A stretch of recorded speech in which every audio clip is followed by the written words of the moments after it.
जुहार जय माँ समलई और सबुदिन बागे मैं सकालू बाहरी रनिंग करी गांजे जेने रनिंग कला बाद जिन सब घसी जे कहनी आम पुसअप मारिक पलि आसू पुलअप मारी गांजे पुलअप मारिक बाहरी गलु घर जेनटा कि गगन बाहरी तार घर आम पलि आली मोर घर ननी के ट्यूशन पढ़ी भावु तो लुना कहीं जाऊँगी मुई मोर सांग घर जाऊे जेनटा कि एक्सीडेंट टी तो से घरे रही बोरिंग होता तो मत से कही कि आम जंगल आड़े गोटे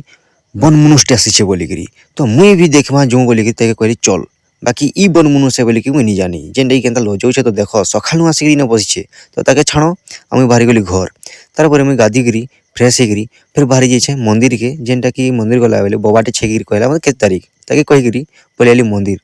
हनुमान चालीसा ननी के छाड़ी गए पलि घर आसिक खाई देसी पखाल भात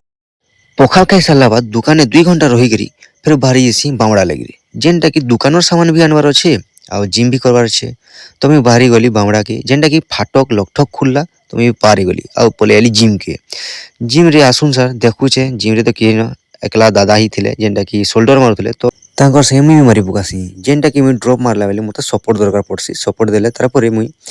2टा सेट मारिकरी मोर बॉडी कंडीशन टिके देखि पकासी तारपरे बाहरी